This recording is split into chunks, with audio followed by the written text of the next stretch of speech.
What's going on, everybody? Welcome back to another episode of the Engage 8 podcast. I'm your host, Zach, with my two co hosts, Josh and Mike. Today is episode 17. We're going to be covering Monday Night Football from last night, some college football, and previewing week 7. Want to get us started with some Monday night, Josh?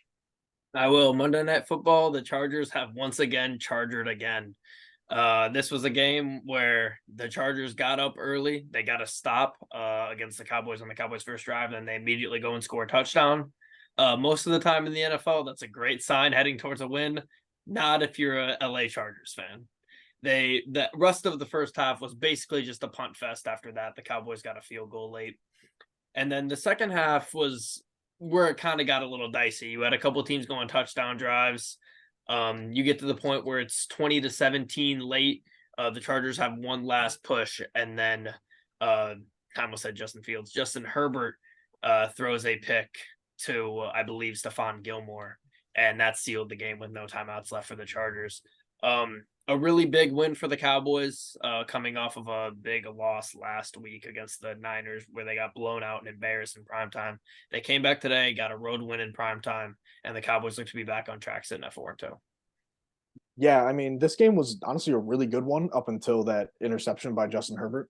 He had an okay game. It felt like he really missed a lot of open receivers at times. But as Austin Eckler, this was his first game back since week 1. He was still trying to find his groove in the run game and even as a receiver a little bit. So he was still splitting carries with Spiller and Josh Kelly. But on the other side, the Cowboys, they really had trouble running the ball too. I feel like the Chargers really bottled up the run really well throughout the entire game, especially in that fourth quarter when they tried to kind of just bleed the clock a little bit. You can see that by Tony Pollard having 15 carries for only 30 yards. And he also had that really big catch as well. But Dak had a good game. He kept the ball safe. He didn't turn it over. He impressed me on a very important game for them. Yeah, Dak played well. He got the ball to his best receiver, CeeDee Lamb, who had 7 catches for 117 yards. And you said it, they didn't have a good run game, but again, their defense was able to step up and win them the game. Stephon Gilmore had an interception. Micah Parsons had the sack on that last possession, and Justin Herbert had another chance at a game-winning drive, and he couldn't get it done. The last drive, they kind of just looked all over the place. Keenan Allen had a great game. We've talked about it. He's had a great season so far. He had 85 yards and a touchdown. And then Josh Palmer also had a pretty good game, 60 yards. Just disappointing for a Chargers fan. You seem to always find ways to lose games, and they did it again. Yep. Honestly, this is just pretty on brand for the Chargers, I would say. It's rare to see the Chargers go out there and get embarrassed or blown out. Well, no, I shouldn't say that. They do get embarrassed, but not in blowout fashion. It's usually exactly how it was last night. But yeah, like you said, Mike, both Keenan Allen and Josh Palmer have really stepped up in the absence of Mike Williams for this offense. But now you got to look at it big picture for the Chargers. They're sitting at 2-3 now through 5 weeks, and they go to Arrowhead next week. As a Chargers fan, especially with all the talent on this roster and all the money getting paid to a lot of guys, you couldn't have foreseen the JC Jackson issues. But overall, very talented team with a lot of big names. We've said it many times on here. They come off a bye, fall to 2-3. In the event that they lose in Arrowhead this week, which we will talk about that game a little bit later in this episode, but in the event that they lose that game, they're sitting at 2-4. That's not a good position to be for a team with a lot of talent. Luckily for them, their division is really weak, and they still will get to beat up on the Broncos and the Raiders. But they're going to have to start winning some games against solid teams. Yeah, they 100% will. And honestly, I think it was last year the Chargers and Chiefs played in Arrowhead on Thursday Night Football, and that game turned out to be a really good one. And that was the one where Herbert hurt his ribs and made that crazy one-of-one throw down that left seam right past the fingertips of the defender, if I'm not mistaken. But Quentin Johnson, he's been like all the other first-round rookies outside of Jordan Addison. He's felt very invisible. He's made no difference-making plays, and especially on that final pass by Herbert that was picked off, I think he just got almost shoved out of the way by Gilmore. He showed no fight in the game, and he hasn't been an impactful blocker. He coming out of college, he wasn't the best route runner, and it's showing right now. It's really unfortunate that the Chargers' first-round pick is not producing like they wanted him to. Yeah, definitely. He's just has struggled. I think he only has 6 catches maybe so far this year.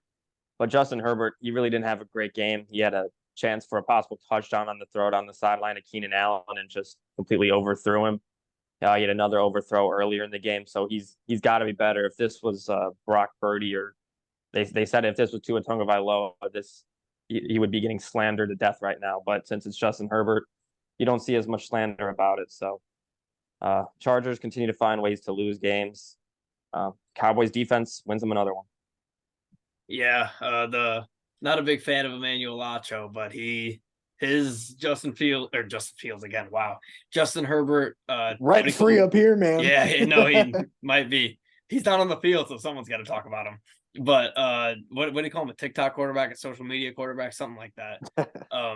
That is very true. He does get away with a lot of stuff that other quarterbacks wouldn't. I mean, you said Brock Purdy at first. Brock Purdy for sure would be getting all the slander in the world, but I guess you get a little bit of a benefit of the doubt when you're a top 5 pick, whether or not you've won any impactful games at all in your career. I mean, I've been seeing Purdy get some slander this week after what happened. That's what I'm saying. He gets slander every. He gets slandered when he doesn't play well.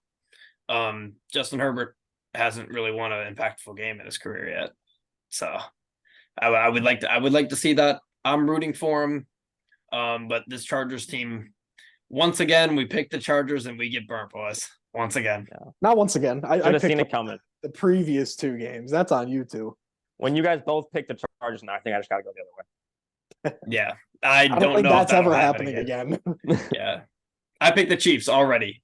We'll get to that game later. I'm picking the Chiefs. But hey, I'll put it in now. All right, we could. You want to move on to some college football, Mike? Yeah, first we'll just start off with Georgia Vanderbilt. Georgia dominated. I don't really have much to say about this game except for the fact that Brock Bowers, one of the best tight ends in the world right now, potential top 5 pick. His season is probably over with a high ankle sprain. I think it was a grade 3 ankle sprain, and he had surgery on it, I think, today. So his season and college career is probably over, and just a big blow to Georgia. Yeah, I think this is a situation where you have a guy that's going really high in the draft, and any type of surgery is probably going to hold him out, especially when you're a team that just won back-to-back national championships. You're not going to go out there and risk one of the guys who won you back-to-back national championships. You're not going to go out there and risk his career.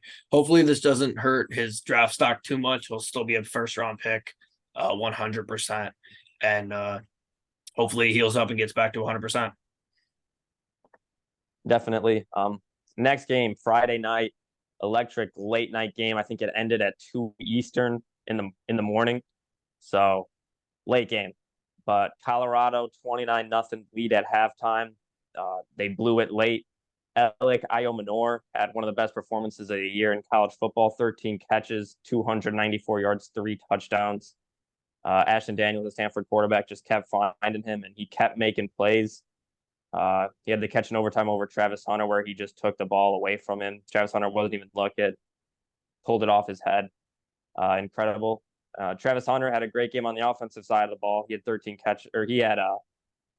catches for 140 yards and 2 touchdowns, but really struggled on the defensive side of the ball. And it was his first game back from the rib injury.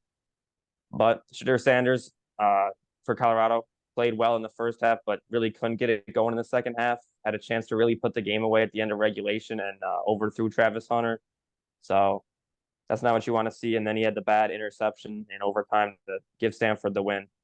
Big loss for Colorado, especially with their grueling schedule coming up. Yeah, this was one you absolutely couldn't lose if you're Deion Sanders and the Buffaloes.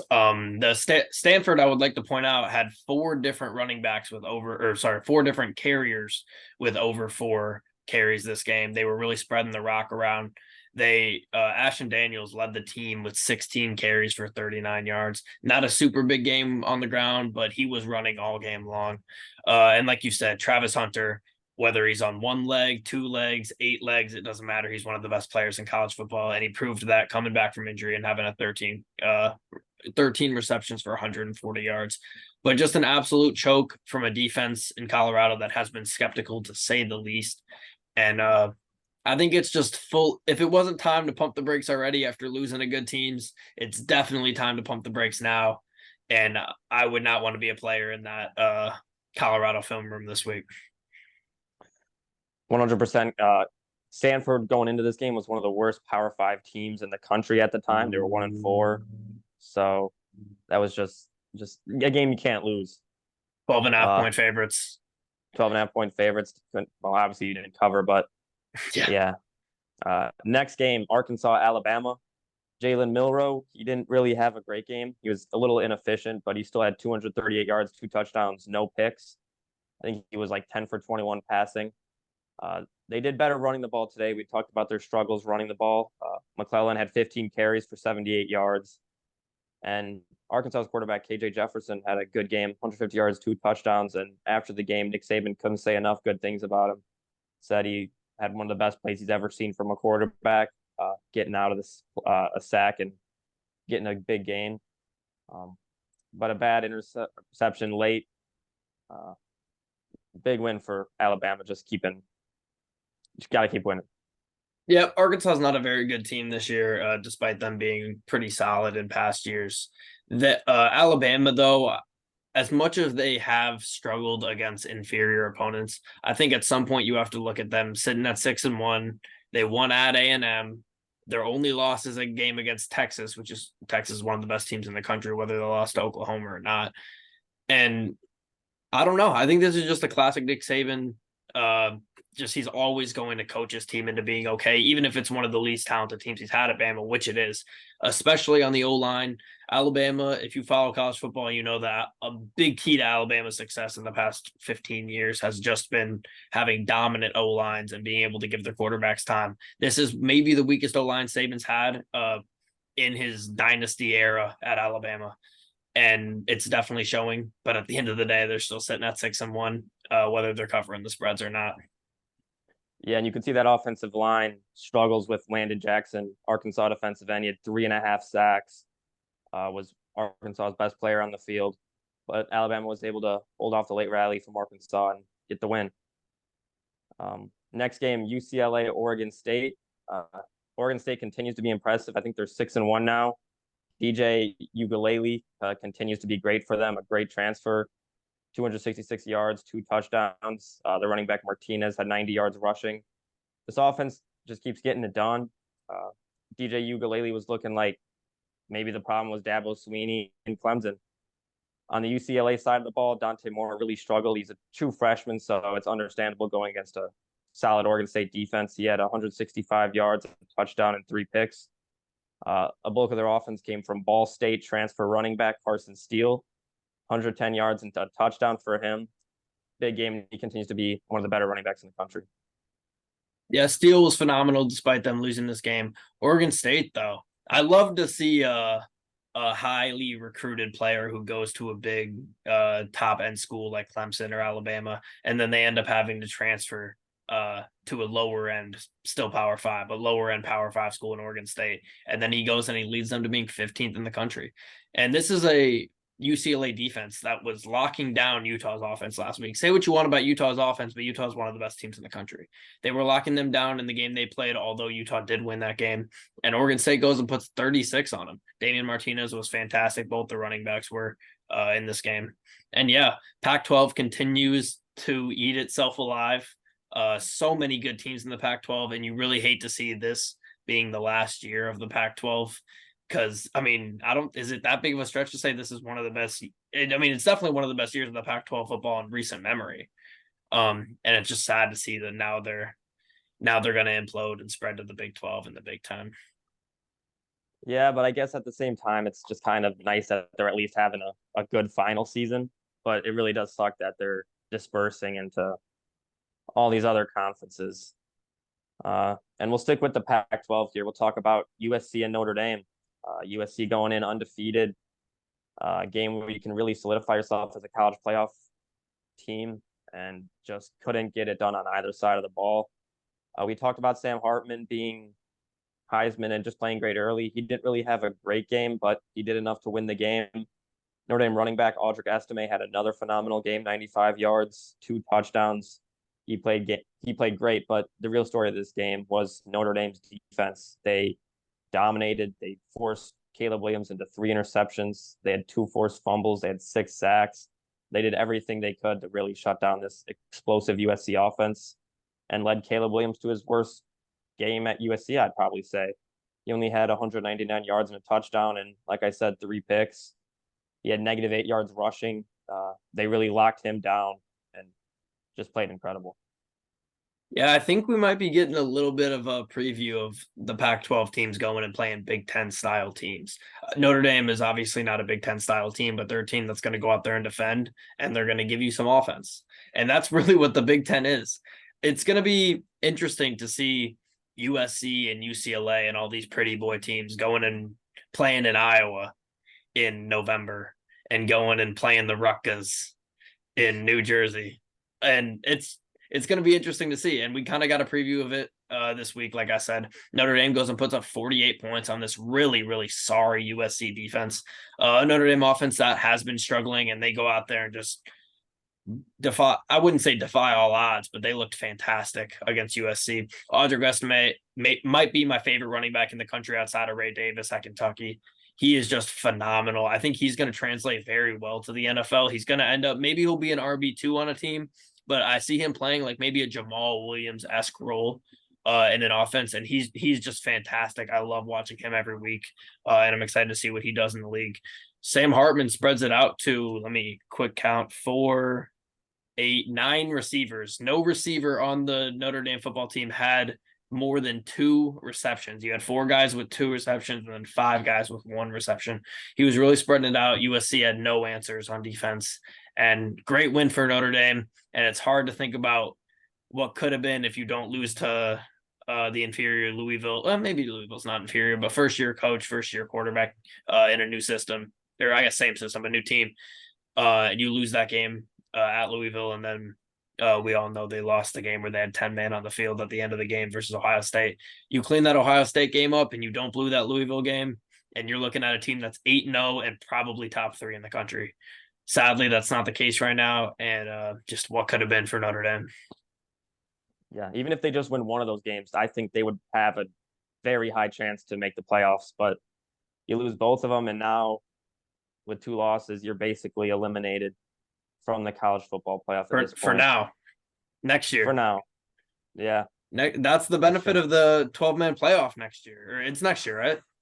I can't remember. I believe it is next year, which it's going to be fun, man. It sucks. It's always sucked in the college football playoff era. Teams that are good and just like mess up 1 or 2 times, and then it's like, all right, you have 2 losses. There's nothing you can do. Notre Dame can go clear the table now and beat every team by 30, and there's a good chance they're probably not going to make the college football playoff. So I'm happy to see the 12 teams. We're going to have some blowouts in the playoffs. People, if you're a college football fan, you're used to watching blowouts. Don't complain about blowouts. We're getting more football. And when a 6 or 7 seed does eventually end up winning the college football playoff, it's going to be amazing. 100%. I mean, a couple years ago, Michigan State only lost 2 games all season. They finished just right outside the playoff, and they got to play in the Cotton Bowl. But it's not as important. The college football playoff spreading out. A lot of teams can come in. You might see some MAC teams in there, some just not Power 5 schools, and it'll just be fun. Even with the blowouts, sometimes there won't be a blowout and it'll be a big upset. So it's going to be fun. Part of college sports. If you are not excited about this 12-team playoff, you're not a college football fan. I agree. On to the next game, Texas A&M and at Tennessee. Tennessee struggled early, but D. Williams had a 39-yard punt return touchdown that gave him the league, and they never really looked back. Joe Milton in the Tennessee pass game continues to struggle, which is surprising from what we saw, how great it was last year. But this year, it looks like it's Tennessee's run game has just been incredibly dominant. Jalen Wright had 19 carries for 136 yards. Jabari Small, 42 yards. And Joe Milton with 34. The Tennessee run game continued to be really good. And we talked about it last week with Jimbo Fisher. He continues to struggle in big games. Just can't get it done with getting paid how many millions of dollars he is. And I think the writing's starting to get in the wall for him at Texas A&M. Yeah, we've been saying it. We talked about it when we were watching the games on Saturday, Mike. It's just the same shit with Jimbo Fisher. Consistently just cannot win big games. I don't even want to talk about them because it's not worth it. Getting the number 1 recruiting class and just being able to do nothing with it is, I mean, I know it's still the first year of it. But if you don't see an improvement in the next 2 years from A&M, Jimbo Fisher will be gone for sure. As for Tennessee, they're sitting at 5-1 now. Their 1 loss is that game at Florida where they got into the fight at the end. A Florida team that we've seen is not very good, has had a couple games in spurts where they've been fine, but overall they are not a very good football team. Another team like Notre Dame where you look back and you're like, what could have been? Could be sitting at 6-0 right now.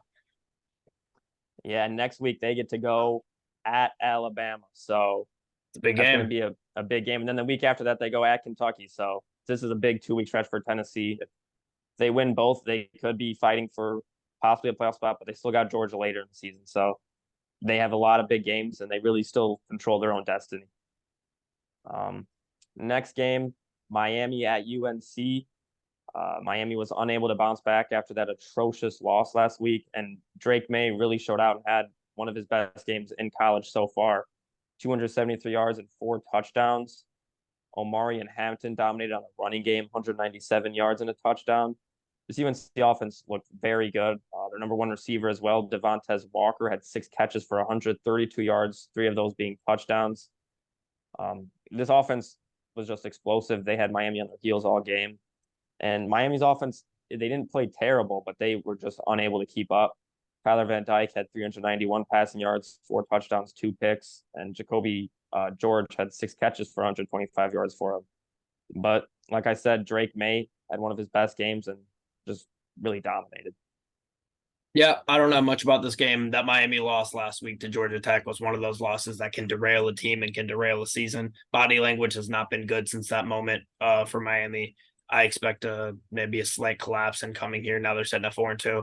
North Carolina, on the other hand, 6-0. Maybe sneakily one of the best teams in college football. Drake May has been fantastic, just solidifying himself as probably the number 2 overall pick.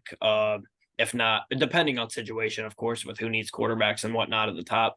But he will definitely be the second quarterback taken, barring a Shadur Sanders outbreak and leaving. But I think Shadur stays for at least one more season. And Hampton was fantastic. Their run game was there. And UNC dominating. Yeah, big win for the ACC there. Shout out Mac Brown. He's 72 years old, still coaching, and continues to pump out quarterbacks in the NFL now. Trubisky. I don't know about him. Oh my God, Sam Howell. Drake May to the Bears, man. Drake May to the Bears. May. I'm manifesting it. Come on, Drake May. You just needed to not be Caleb Williams. Well, we'll see. And then your worst nightmare is Ben Johnson and Caleb Williams' marriage in Chicago. I honestly, and you're probably gonna both disagree with this, I would rather the Bears get Caleb Williams than Ben Johnson. Genuinely, I would rather them get Caleb Williams. Is it because, are you assuming that the Lions keep Ben Johnson or that Ben Johnson goes somewhere else? Ben Johnson, I think, is going in a few years to be looked at as one of the best play designers and play callers in the league. And he can maybe bring some stability to this Bears team. The Bears can still fuck up a quarterback. We have the Bears history with quarterbacks, and Caleb Williams can't miss. Something's got to give there. There is a chance the Bears ruin him. I don't see a way that the Bears could ruin Ben Johnson. The league's always changing, though. We see it with offensive coordinators. One year they can look great, and then the next year they just lose it. So I wouldn't say that's a for sure thing. Ben Johnson with Caleb Williams, though, would be a nightmare. That would be bad. Matt Nagy with Mitch Trubisky was kind of a nightmare for like a week. So. Yeah, they had a good season. It was just Mitch was it wasn't a nightmare by any means, but Mitch did enough to get them to the playoffs and then put him in a position to win. Then Parkey, God forgive me, double doinked it, and then shout out CP. No, no, not that. Well, we'll get to the Bears later. Mike, you want to finish this off with the best game of the week? I'll finish this off with the best game of the week. And back-to-back weeks where the college game day game of the week has just been phenomenal. Oregon at Washington. This game had everything. Michael Penix Jr. is, in my opinion, solidified himself, and he's kind of not close as the Heisman frontrunner. 302 yards, 4 touchdowns. Dominating, had the game-winning drive. His number one receiver, Rome Odunze, sorry if I mispronounced that, is a clear first-round pick at this point. Clear like top 15-10 pick with 128 yards and 2 touchdowns. And then Polk had an incredible game as well with 118 yards and a touchdown. The Washington offense was just phenomenal. It was a high-scoring game, close game. Bo Nix as well on Oregon side. He had a great game. He put him in a position to win. 337 yards, 2 touchdowns. And then Bucky Irving had a great game on the ground with 127 yards and a touchdown. But this Washington team got it done, and it's looking great. Yep. Before I get into the game, before the game, another clutch moment. Grayson Wilhelm hit the field goal for the student $60,000. He did not get the 60 because he missed the first one. Hit the second one for 30. McAfee gave him another shot. At the end of the day, I know that kid's happy he came home with 30, but he just missed that 61. He was real close. Barely.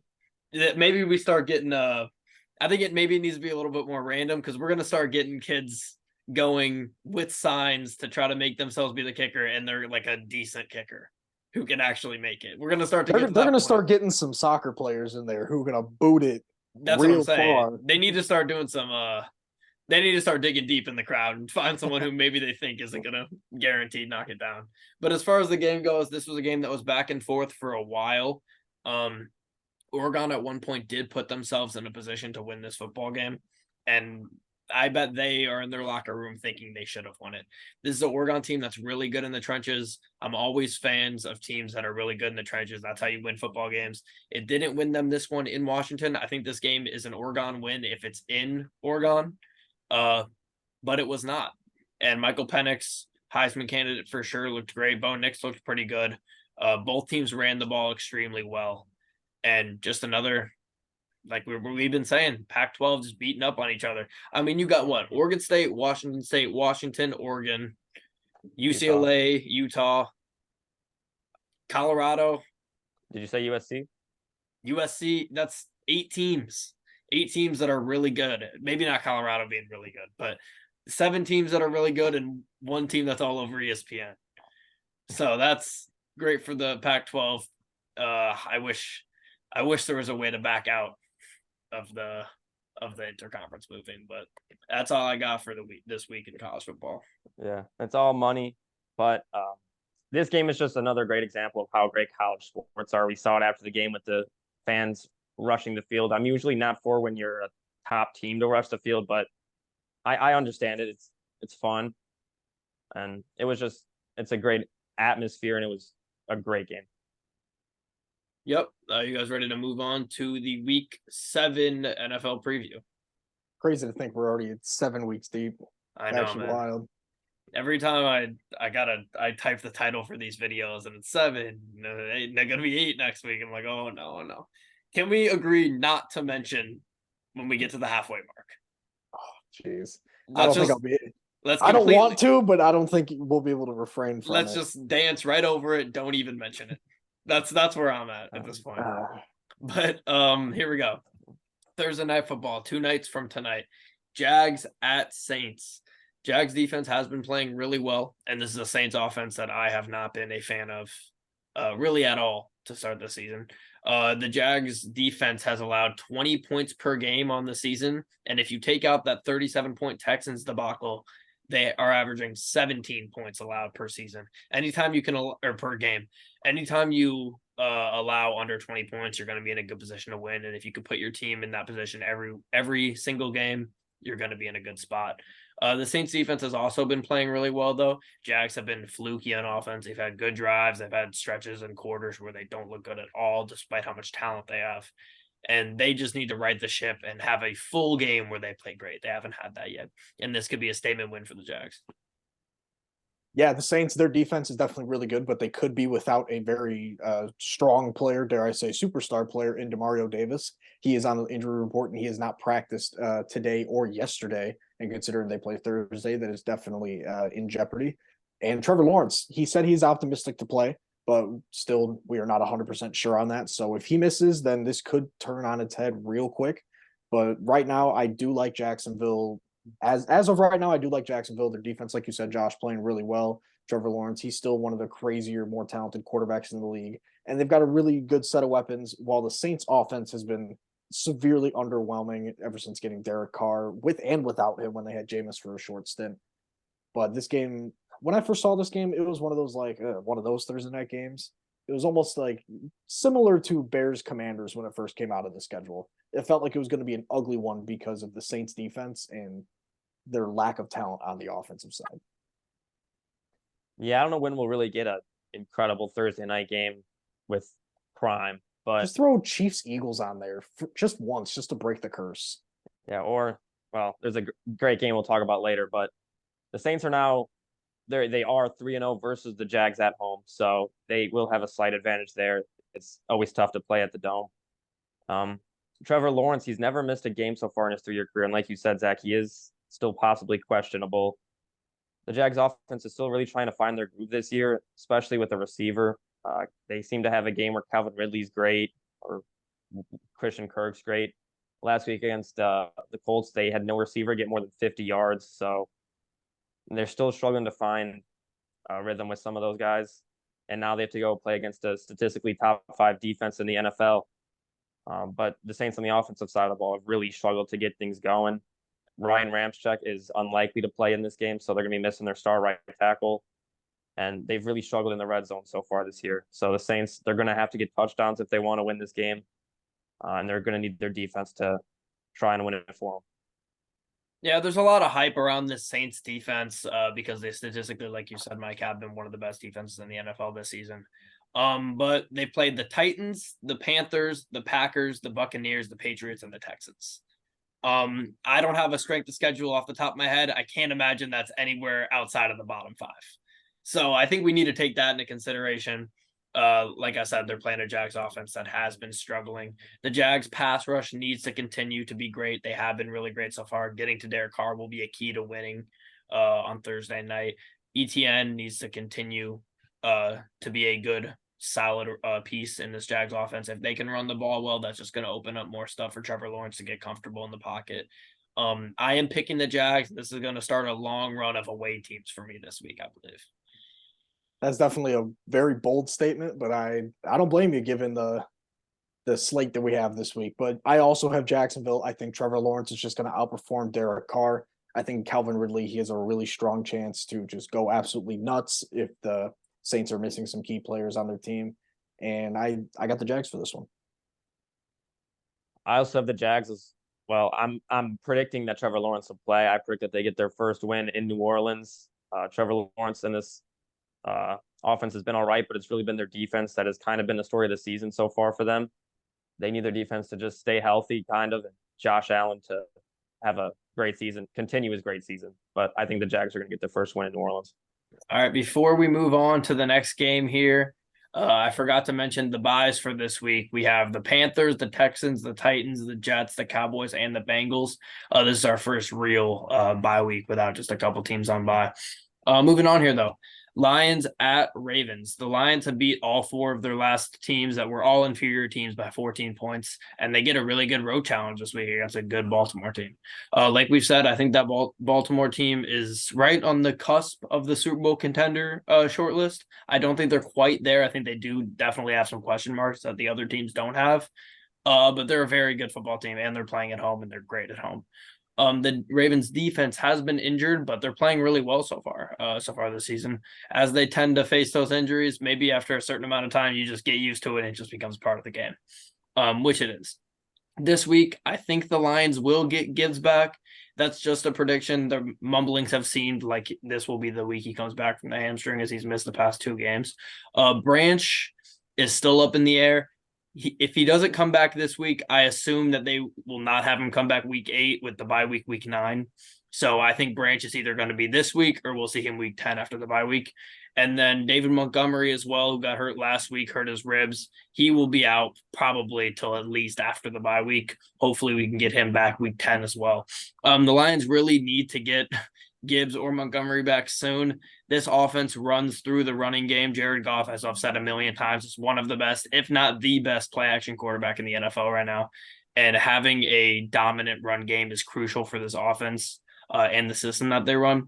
Yes, can they have a good run game with Craig Reynolds and Mo Ibrahim? Probably, but I wouldn't bet my bottom dollar on it. They drafted Gibbs high. Montgomery has been one of the best signings in the NFL this season. They absolutely need to get one of those back. 100%. And I think the Ravens, the reason why their defense has been so good, they've had one constant that has been healthy the entire year. And ironically, it's former Bear Roquan Smith.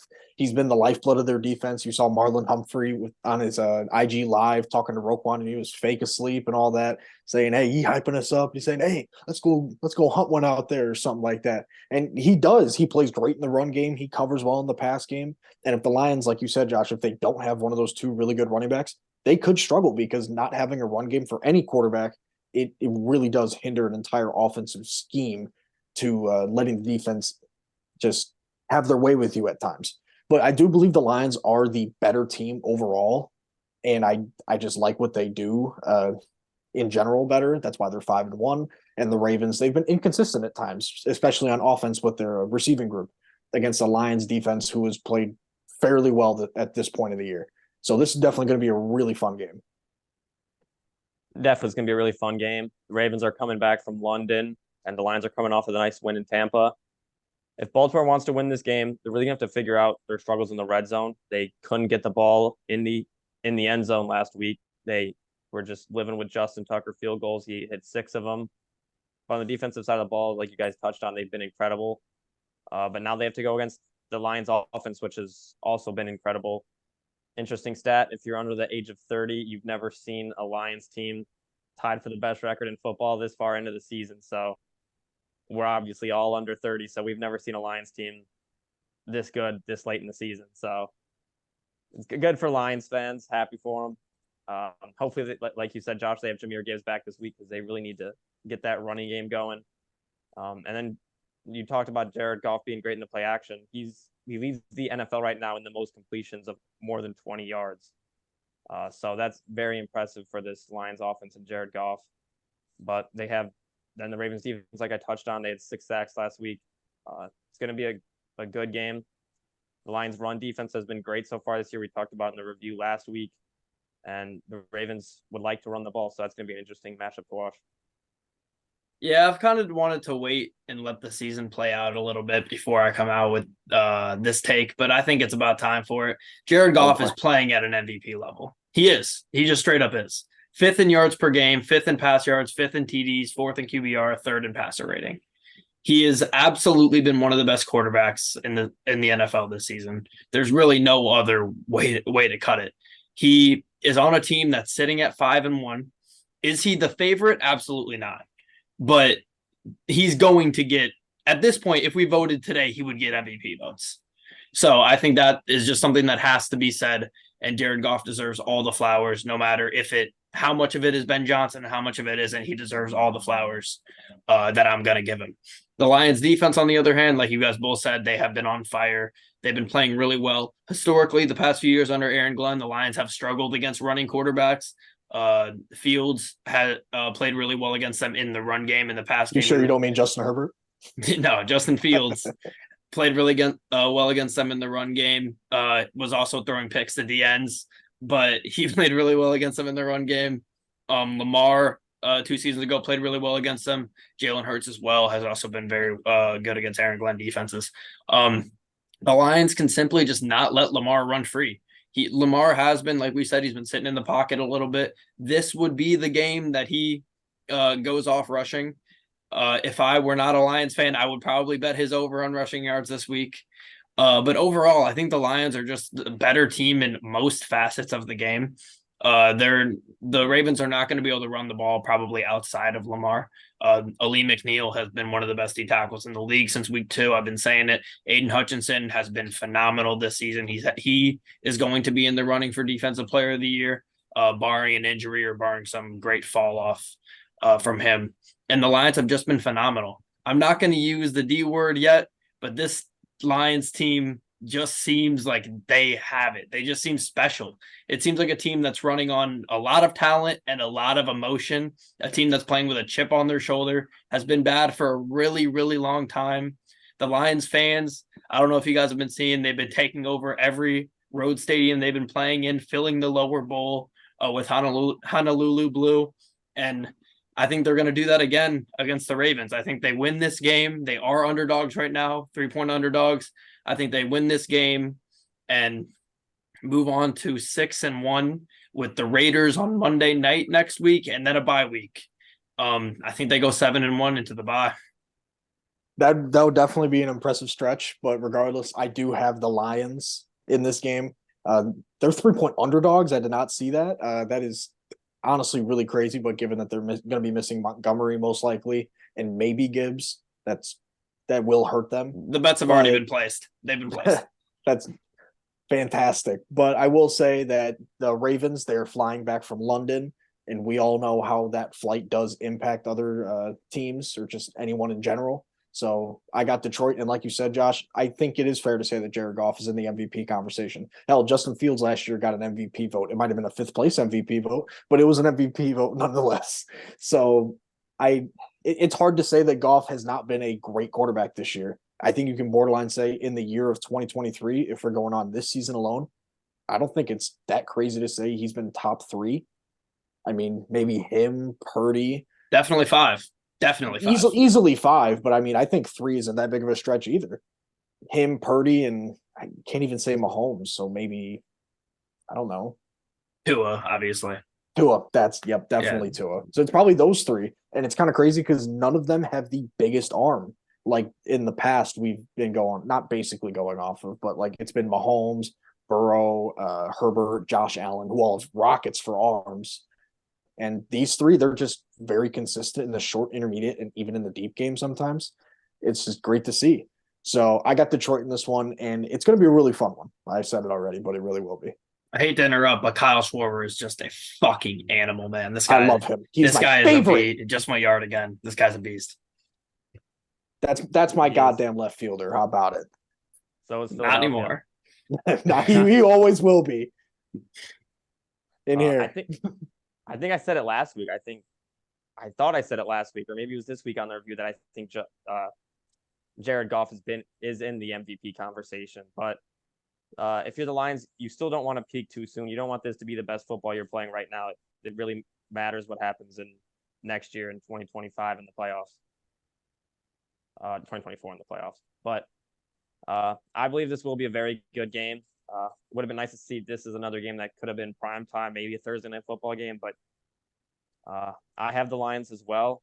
I think overall they've just shown better than what the Ravens have. So I think the Lions are going to win this one. The Lions won again. The Lions won again. Yeah, 7-1 would just be. I mean, I don't want to chalk up that Raiders game, but at home on Monday night, they're going to beat the hell out of the Raiders. I'm just going to say that now. And speaking of the Raiders, moving on here. But before we go on, there was one more thing I wanted to say. I forgot to mention it. Go crazy. Goff has been doing this without a completely healthy offense the entire year as well. Mm-hmm. So that is very impressive. Skill position players, O-line. I will give him his flowers. Though, so that's fair. Yeah, that's fair. But when I look at the when I look at the like the Dolphins, like they've had Tyreek the whole time. Waddle missed. That's it's a wide receiver too. I mean, Devon Achane's out. Okay, a wide receiver too. Jalen Waddle. I think you can argue Waddle and Amon-Ra are in the same tier, and Tyreek's just like 5.5 above both of them because it's Tyreek Hill. That's not a crazy. Waddle and Amon-Ra are not in the same tier. Come on now. What are we doing here? It's not a crazy thing. It's not. Oh my God, I don't think they are, but it's not a crazy thing. If Amon-Ra played with Tyreek Hill, hold on, they're both super good. I'm not saying Amon-Ra down. I'm not putting Amon-Ra down. I'm trying to praise Jalen Waddle. If Jalen Waddle's not playing with Tyreek, he's putting up damn near those Tyreek numbers. He is that good. Let's not disrespect Jalen Waddle. You mean when he has to play a cornerback 1 instead of playing a cornerback 2? He doesn't get the ball as much as Tyreek. I guess I personally definitely have him on Ra. Well, there's definitely personal bias in it as well. Well above Waddle, but anyways, I got DJ Moore above both of them. I don't care. Here we go. But all right, speaking of DJ Moore, speaking of the Raiders, moving on here. Raiders at Bears. The Bears will be without Justin Fields and will probably be helpless going forward here in the season. It's kind of a bad look if they're not helpless, to be honest. If they start winning games, I can't imagine Justin Fields is rooting for that, but maybe he is. Who knows? But the Raiders have been playing just well enough to win these games on both ends. They haven't been phenomenal on defense. They haven't been phenomenal on offense. But at the end of the day, it's hard to win games in this league. And if you're winning games and you're up to 3-3, that's a good sign. probably be a backup quarterback battle. I assume Jimmy G's not going to play. Brian Hoyer versus Tyson Bagent is the. Are we the locking quarterback it? Is it battle locked in at Hoyer? I have no idea, No. but that is definitely the quarterback battle I've been waiting for my entire life. Yeah, that'll be that will be something if we get that. The Bears can win this game on defense, though. Their defense has been playing well the past couple weeks.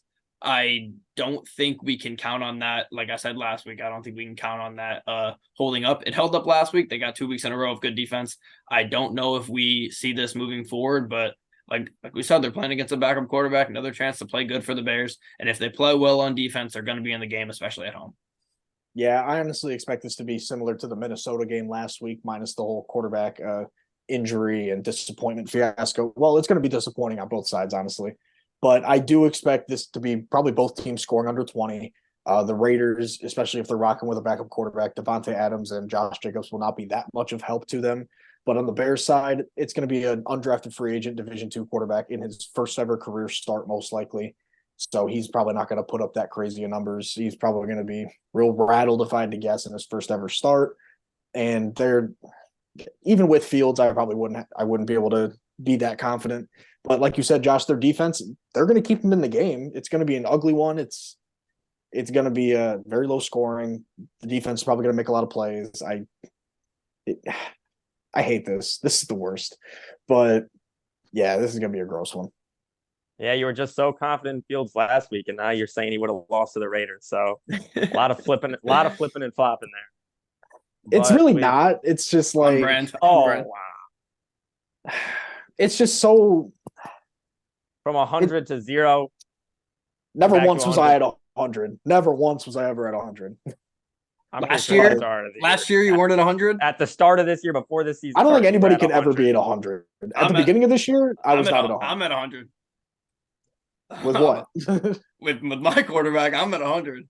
I'd hope you would. I think Chiefs fans are at 100 as well. Yeah, I think they probably are too. I've never been at 100 for me, but I don't know about all that. That's being a Bears fan.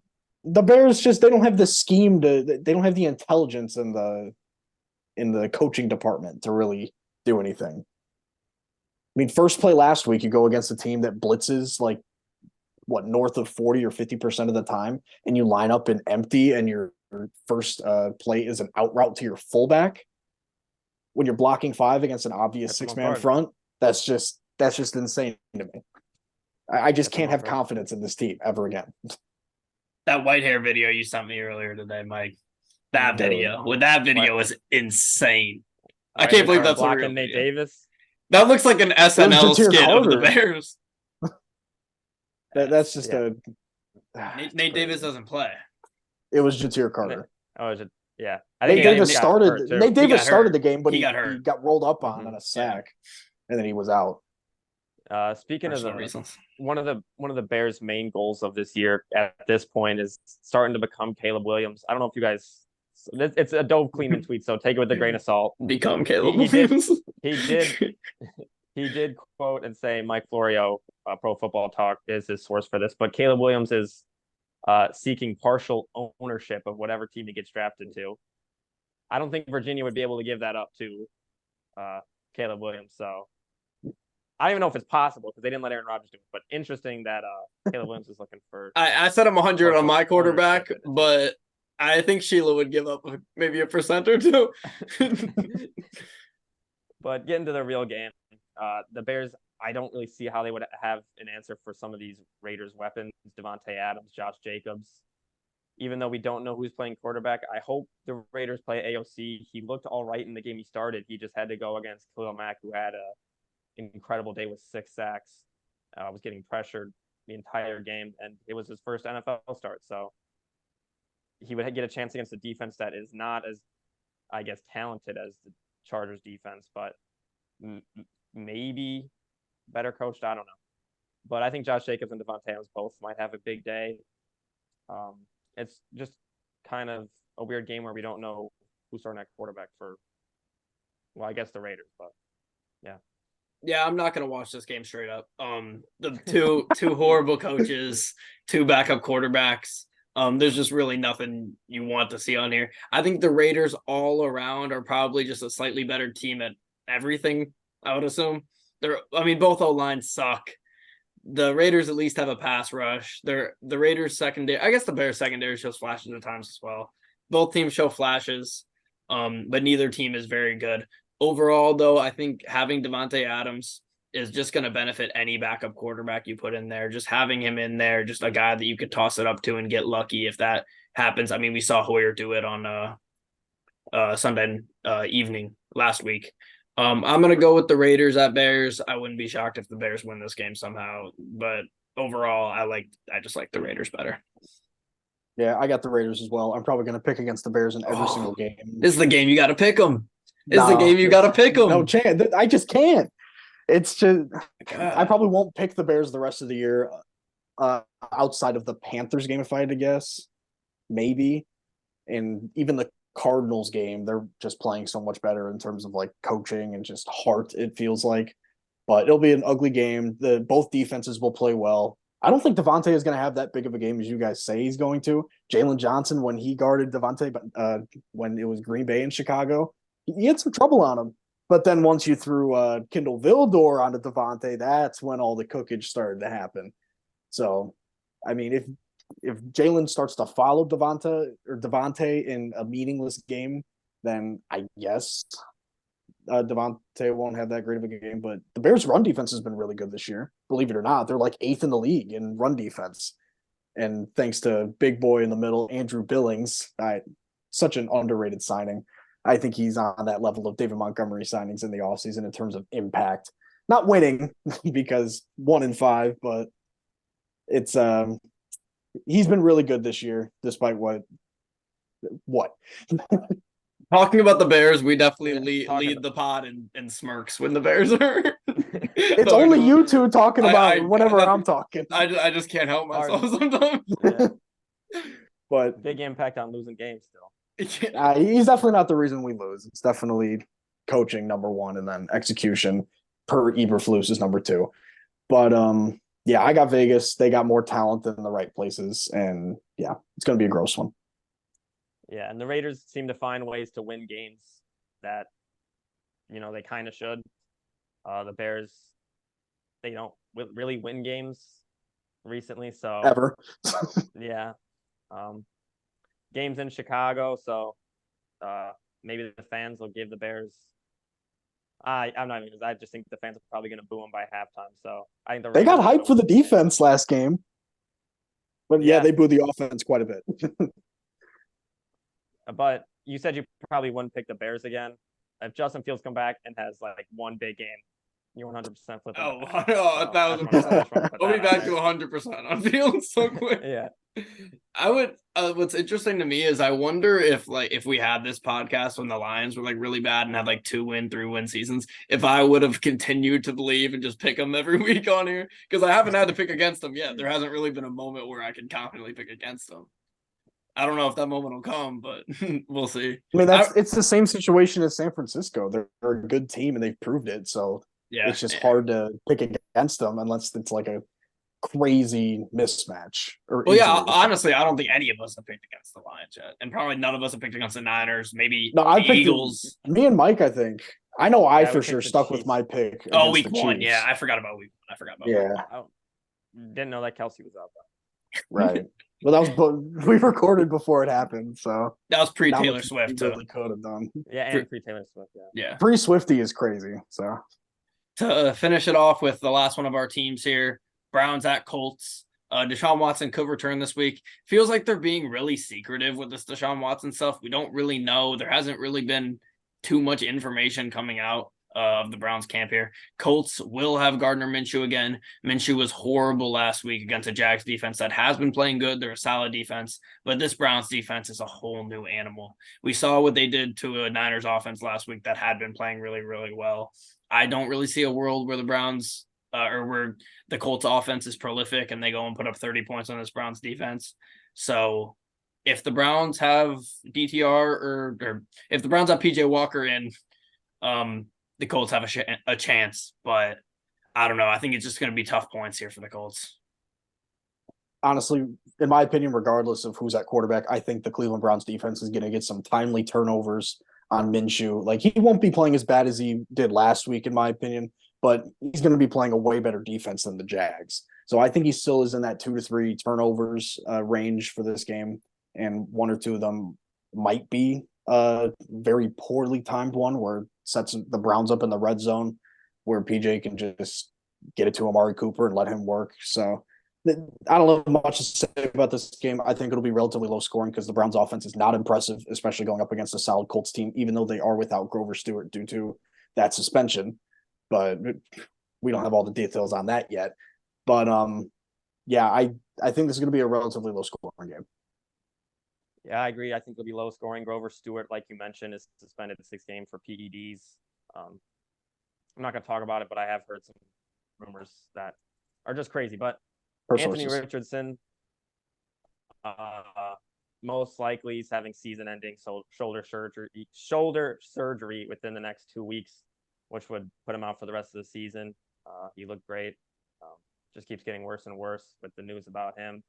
And the Colts' ceiling as a football team just gets incredibly lower with him out and Gardner Minshew in. I don't know if Gardner Minshew will turn the ball over that much. He hadn't done it in the Ravens game or the Titans game.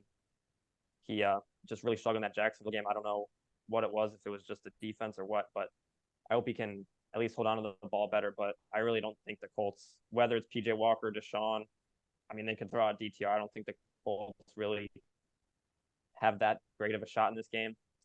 Losing Grover Stewart's going to hurt their run defense a lot. The Browns would like to run the ball a little bit. And then on the defensive side of the ball, we just saw how great the Browns defense looked last week. And the Colts, last week, their run game wasn't really there. I don't think it'll be there again this week. It's a rough matchup for the Colts. Browns, I think, are one of the best run defenses in the NFL, and then they have an incredible secondary. So just not a good matchup for the Colts. And without Anthony Richardson, they don't really have a great shot in this game. Yeah, you led me into my only point I have left about this game. I think any game where the Colts can't run the ball at this point could be trouble for them. This is a game where they're probably not going to be able to run the ball. I got the Browns in this one. Just a quick note on the Colts. I mean, we'll get to it later with the Steelers. It's not really that relevant. But Darius Rush, about 10 minutes ago, got signed by the Steelers, former Colts DB at the beginning of the season. Wow. So he was on the Chiefs practice squad. Now I believe he is going to replace Desmond King for the Steelers on their roster. So small little ad there, but I got nothing else about this game. I got the Browns. Yeah, I got the Browns as well. I think they're just gonna win it on both lines of scrimmage, especially without Grover Stewart on the Colts side. And they're just going to take the ball away a lot more. And I think their weapons are just going to be able to produce just a little bit more because of the competition across from them. So I got Cleveland in a really gross game. Yeah, I think I could see it being a gross game too. Defensive game, as long as Minshew limits the turnovers, which I feel like he might. I see the Browns winning in a 23-6, 20-6 type of game. Yep. Moving on, I think we have a lot of potential blowouts this week, to be honest with you. Bills at Pats here. Like I said, I think it's another blowout opportunity. The Bills kind of played with their food last week against the Giants, didn't play well on offense against a defense that hadn't been playing well at all outside of the Seahawks game. I don't think they do that this week. I think they go in there in a rivalry game in Foxborough. I think they dominate on both ends of the ball. I know the Bills' defense has been pretty beat up. They had them injuries to Milano and White. But I think they're playing a horrible offense this week in the past. I think they shut down Mac Jones, win this game in a blowout, as they have done when they played the Commanders. They were coming off of that loss week 1 of the Jets, a game that they shouldn't have lost. They dominated the Commanders, they dominated the Raiders, and they dominated the Commanders. I think they're going to look at this Giants game and this barely a win against a really bad Giants team. I think they're going to treat that game as if they lost a game they shouldn't have lost. I think they're going to come out and dominate the Pats this week. Yeah, I don't have too much to say about this one. The Bills defense, they're just way more talented than the Patriots offense, especially with Mac Jones at the helm. If I had to guess, it'll probably be, like you said, Josh, a really big blowout, probably on the Bills Commanders proportions of blowout. Josh Allen, he's going to come out. He's probably going to sling the rock really well against this poor Patriots defense, or at least the deprived of talent due to injuries. And despite all these injuries that the Bills have had, their defense has still been really good. They've just been next man up mentality, and they've just kept getting stops no matter who they're playing against. I've been really impressed by it. So short and sweet for me, I got Buffalo. Yeah, since Brady left, the Bills are now 6-1 against the Patriots. The Bills didn't play great last week. We talked about it live. They were playing a bad Giants team, but now they get to play a team that's probably worse than that Giants team with the Patriots. So I think the Bills should win this game. If they don't, they have other problems. This is what we like to say a lot. Game for the Bills offense. They didn't play great last week. They haven't played great the last 2 weeks. So they get a chance to go against the Patriots defense that, like you said, is banged up. No Judon, obviously, and no Christian Gonzalez. So it's just big for this offense to get right, and I believe the defense will stay strong. Yep, I have really nothing else about this game except for the fact, just two Bill Belichick things. One, there's going to be a point in this season where Bill Belichick wins a game he shouldn't. It's going to happen at some point. It might be this week. It might be later on in the season. He somehow beats the Dolphins, but at some point it's going to happen. He wins a game he's not supposed to. And just as well, in the event that the Pats are the worst team in the league, which they definitely can be and get the number one pick, even though I know a lot of people hate the Pats because they were good for so long, just because I want Bill Belichick to stay on the Pats, I would not be against seeing Caleb Williams going to the Pats and keeping Bill Belichick around for another 10 years. You just don't want him going to the Bears. That's the only reason why. He's not going to the Bears. He's going to his couch. You don't think so? Going. No, he's not going to another team. Bill Belichick's not coaching anywhere else. He's retiring at Pat for sure.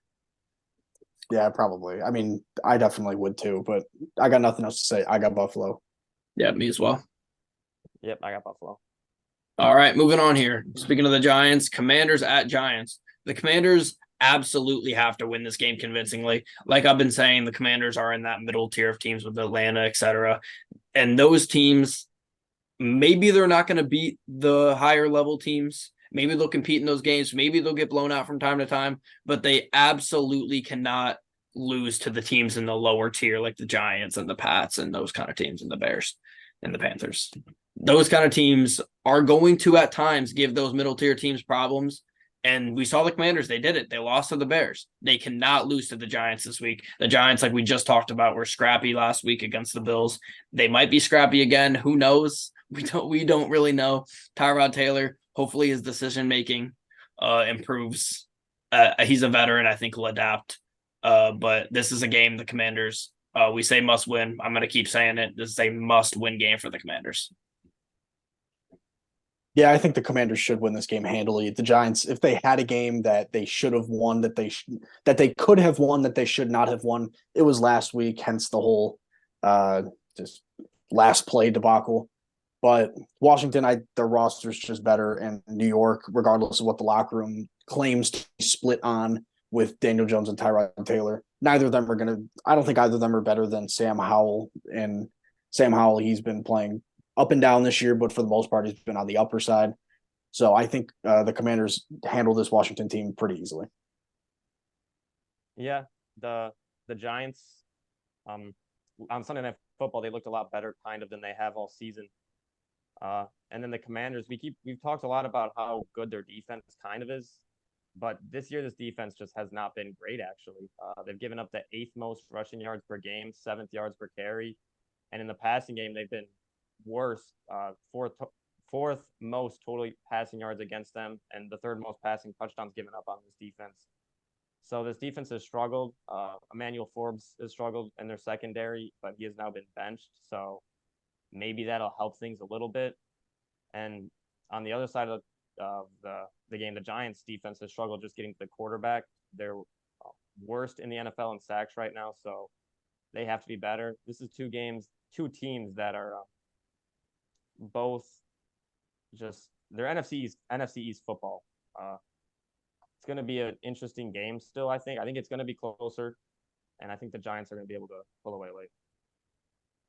You said the Giants are going to be able to pull away late, or the Commanders are going to be able to pull away late. Oh, okay, yeah, that's what I thought. For a second, I was like, okay, but yeah, I mean, honestly, I could see a way that the Giants win this game. If I'm being honest, I am going to go with the Commanders. I think the Giants, if they can sack Howell, he's been the most sacked quarterback in the league this year. He is going for the record actively, it seems like, for most times sacked in a season from a quarterback. I think the Giants can be scrappy. They can win this game. They're at home, obviously. And Riverboat Ron Rivera, you got to live up to your name, brother. You used to be Riverboat Ron. Now you seem to punt it and kick field goals at any chance you can get. You got to be aggressive. And I assume he'll adjust. I know there's been a lot of talk about how passive he's been this season, very uncharacteristic from him. If the Commanders underperform this year and let's say win like 6 or 7 games, I think this team outside of the offensive line is way more talented than a 6-win team. I think it'll be time to move on from Ron Rivera, but I got the Commanders in this one. I got the Commanders as well. I just don't think the Giants are going to be able to match up. They don't really match up well with this Commanders team. I think Chase Young will take very, very strong advantage of Evan, Burger, Flip, and Neal. And Saquon, I think he's gonna have a strong day, but it won't be enough. But if there was a game for the Giants pass rush to get going, it would be against this weak offensive line of Washington. So, but I don't think it's gonna be enough. I got Washington.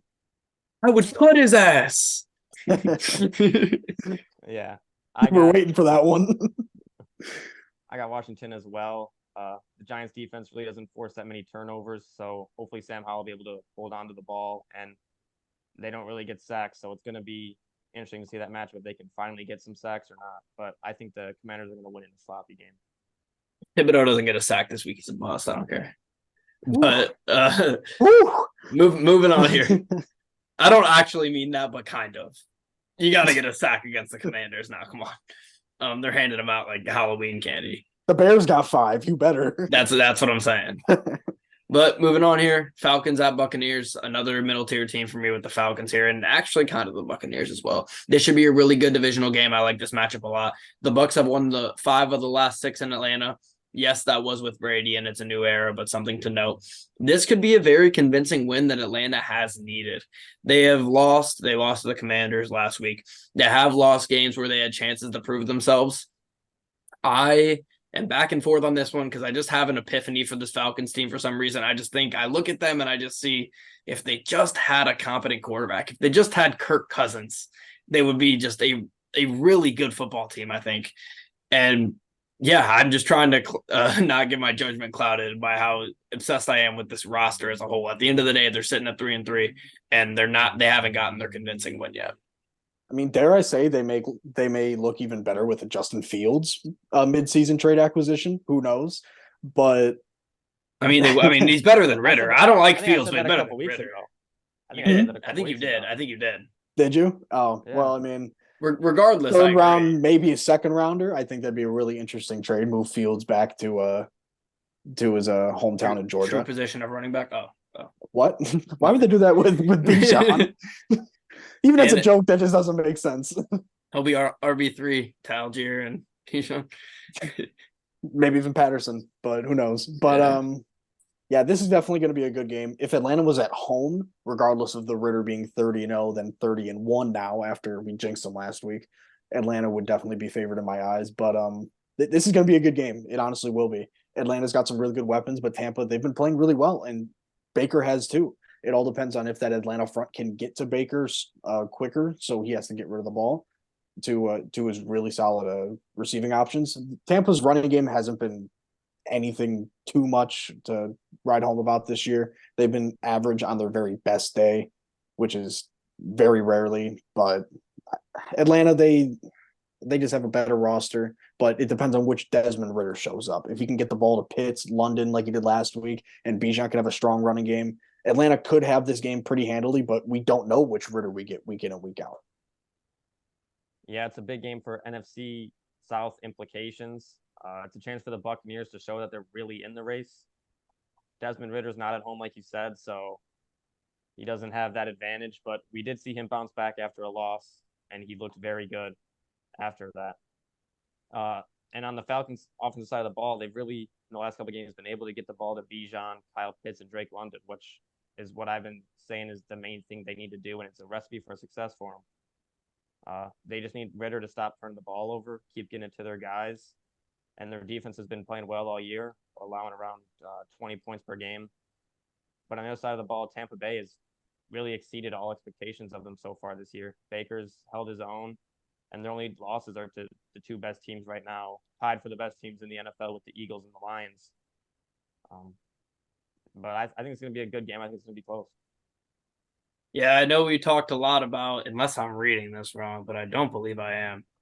We talked a lot about Desmond Ritter being undefeated at home. I don't think he's won an NFL game on the road in his career so far. He has losses at New Orleans, at Baltimore, at Detroit, at Jacksonville. So he's only played 4, but he's 0-4 on the road so far. The Bucks run defense has been statistically lower end of the NFL this season, but and I came faulty to this stat as well last week when we were talking about the Lions game. They gave up a ton of yards on the ground that Eagles game. If you remove that Eagles game, yards per game, they have been actually top half of the league and one of the better run defenses. And sometimes you just get got by the Eagles in their run game. I'm gonna go with the Bucks here. I don't think Atlanta's gonna be able to protect Ritter. I'm going with Tampa. I went with Atlanta with this one. I think the weapons will be a little too much. I think we do get the better Ritter today or this week. I think he's going to show up after. Did they win last week? No, lost to Commanders. No, they did not. Right, because Ritter lost his first home game ever. Yeah. So I do think Ritter does just bounce back. I think is a good game. I think Pitts, bold prediction. I think Pitts eclipses 100 yards this week. Quite bold, I know, but I think he does it. It might be a big 60-yard catch on like a catch and run or maybe just down the seam, but I think he does. I think he does a number on this Tampa Bay defense, stretches them vertically. So I got Atlanta. Yeah, Josh had touched on it. The Bucks defense has played well so far this year, especially against the run, and that could be very big in this matchup. If they are able to force the ball into Desmond Ritter's hands, I don't think that helps the Falcons. I think that would benefit the Bucks, and I think it's going to be an ugly, tight game. Each side can turn. I think each side will turn the ball over maybe more than once. But I think Vita Vea and his Bucks defense will be able to slow down the Falcons' run game, and I trust Baker Mayfield more than I would trust Desmond Ritter at this point. So I'm going with the Buccaneers. All right, moving on here to Steelers at Rams. These are two of those middle tier teams for me, and I think they're teams with opposite strengths. You see the Rams, ever since they got Cooper Kupp back, their offense has been great. Kyron Williams is phenomenal. Puka Nacua, as we know, has been one of the best young players in the league so far on the offensive end. And they have Matthew Stafford, a veteran, really smart quarterback to lead the way, and obviously Sean McVay as well. On the other side, you got a Mike Tomlin coach team who's going to win games they shouldn't. They're pitiful in the offensive end. They have nothing going. I believe they get Deontay back this week. Do we know that? Yeah, I believe that is correct. They get Deontay back this week. That's going to be huge for their offense, of course. He's been gone for most of the season now. And their defense is phenomenal. Their defense won them the game against the Ravens completely on their own. They won them that game. The offense couldn't put anything together except for back-to-back weeks of one long Pickett touchdown, 2 Pickens.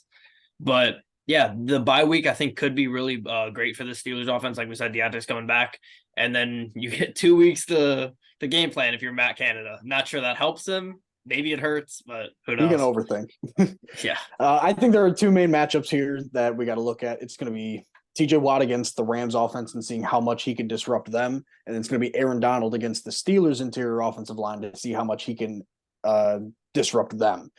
I mean, I have a lot more confidence in Aaron Donald disrupting a Matt Canada offense than I do a TJ Watt disrupting a Sean McVay offense, especially with a lot more weapons and just proven results from McVay. But this is definitely going to be an interesting game because, like you said, Josh, these are both teams that are in that roughly middle tier that we don't know exactly what they are. Both these teams very well coached. Both of them have a stud defensive player, and their offenses have some talent around the quarterbacks. But the Rams, they just look a lot more consistent to me. The Steelers, are they coming off a bye? I think they are. But like you said, 2 weeks to game plan for Canada. Right. But 2 weeks to game plan for Canada. That's probably just going to lead to overthinking. This game is in LA. I don't know exactly who I would pick to win just yet. I'll probably make up my mind right before you go and pick, Josh, so I'm not cheating off you or nothing. But this is going to be a close one for sure. Yeah, like you mentioned, Steelers coming up by. They get Deontay Johnson back. Hopefully that helps Kenny Pickett as we've seen him struggle so far this year. But like you said, Josh, last time we saw Steelers defense, they played very well against the Ravens, and they're going to have to do that again against the Rams if they want a chance to win this game.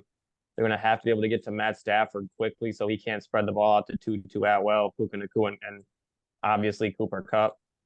Kyron Williams is a little hurt. I don't know if he's good to go.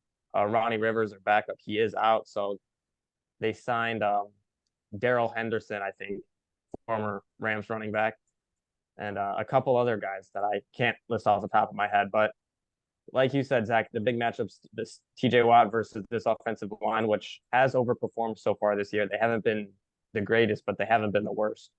So it's going to be very interesting to see if they can give Matt Stafford enough time to win on this game. And if they do, I don't think the Steelers offense will have enough to keep up with them. Yeah, you said, Zach, that this is a home game for the Rams. I disagree. We're talking about the Rams here, maybe the worst home fan base in football, them and the Chargers, of course, going against a fan base that travels maybe better than any other fan base. Or you're going to say, Mike? The Chargers have maybe the greatest fan though in the NFL. So 100%. Yeah, just when we were in between Yeah. recordings here, I was scrolling TikTok. She was on McAfee today. But yeah, that might be better than the entire Rams fan base by herself. So it honestly could be. But yeah, the Rams are definitely one of the worst home fan bases. They get their stadium taken over on the regular, and the Steelers fans will definitely do that. We're still waiting on a Kenny Good game. This is a Rams defense that has Aaron Donald, of course. Steelers offensive line has not been great as a whole. If they can shut down the other guys around Aaron Donald, I think they're going to be in a good spot. We're still waiting on that good Kenny Pickett game. Do we get it this week? I don't know. Either way, I'm going to go with the Steelers on the road at home. You kind of threw me off with that there, but I'm going with the Rams. I think the weapons will be too much for the Steelers defense, and I don't trust Canada. I really don't. I think Aaron Donald's going to have a really good game, and regardless of home or away, I think the Rams are the slightly better team, even though they are both better coached from up top. But the Pittsburgh offense, they're just too inconsistent for me. I got the Rams.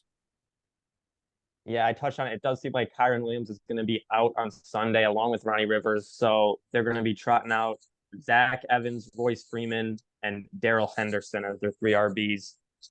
Knowing Sean McVay, they'll probably just give it to whoever's got the hot hand. In my opinion, I don't think we've really seen enough from the Steelers offense to say that they're going to have a big game. And they're going to have to hope their defense can do it, almost basically replicate what they did against the Ravens. And that's hard to do in back-to-back games, even when you get an extra week to prepare. So even though this could be a Steelers home game with the terrible towels in LA, I do think the Rams are going to win this game because of their dynamic weapons on the offensive side of the ball. All right, moving on to the next game here. Cardinals at Seahawks. Seattle tends to play down to their opponents, as we've talked about here a few times. They absolutely cannot do that this week against the Cardinals. They got a division game against a team that isn't necessarily really trying to win, although they do hang in games in the Cardinals. And this is a must-win game for Seattle after losing a game that they absolutely should have won last week against the Bengals, where they had a bunch of red zone chances and then they couldn't cash in. Especially late in that game. The Seahawks need to improve in the red zone as a whole. Both of these teams in this game have a 50% touchdown rate in the red zone. That's 20th in the league. The Seahawks don't want to be in any statistical categories along with the Cardinals, and that's just one of them. Yeah, I mean, we saw week 1 Seattle. They took the Rams. That's who they took them for granted, and they got blown out by them in week 1. In Arizona, they've been in a majority of the games that they played up until this point. I could see this being one of those games where the Cardinals should not win, but they end up just stealing a win just because Seattle, like you said, Josh, they play down to their opponents sometimes. So I'm going to be rooting for the Cardinals strictly because of draft position and all that. But I do think that Seattle has the slight edge going into this one.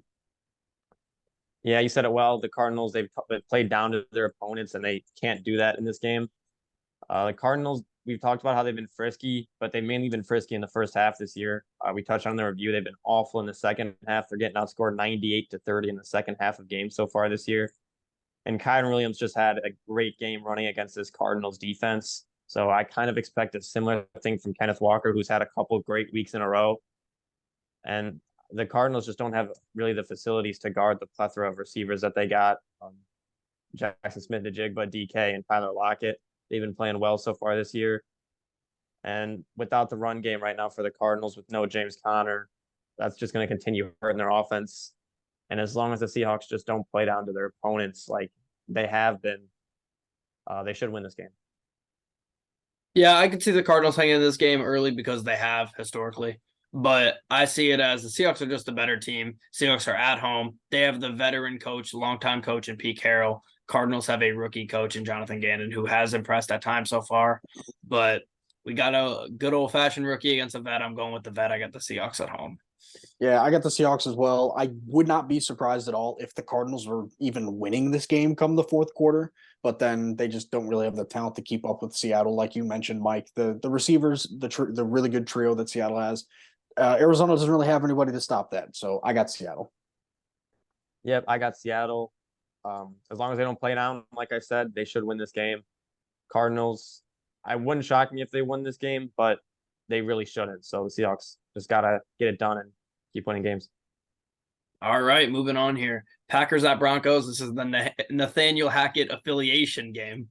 Packers coming off a bad loss to the Raiders, and they had their bye week last week. They get a bounce back game this week against one of the worst teams in the league in the Broncos. Hopefully, the Packers will have Aaron Jones back, fully healthy.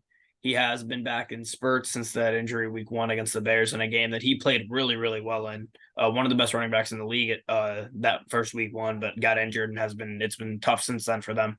This is a must-win game for the Packers. Let's be real. I mean, you can't if you're looking at this roster and you're looking at Jordan Love and you want to compete this year and you want to have a wild card spot because you're not winning the damn division, you can't lose to the Broncos and a team that's not playing great football at all so far.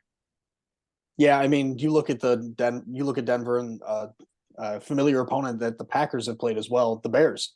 Justin Fields lit up Denver for 4 touchdowns and over 330 yards when they played. So in theory, Jordan Love should have a good game, but I guess we'll see what he's like out of a bye week with extra preparation.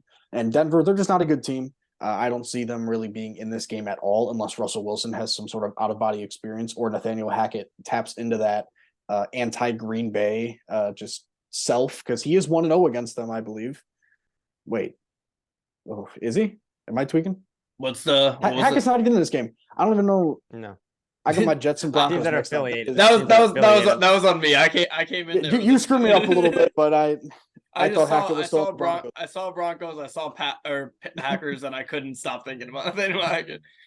For some reason, I was thinking Hackett was on the Jets last year when the Jets beat the Packers, and now he's on the Broncos this year. But he's done irreversible damage to our brains at this point.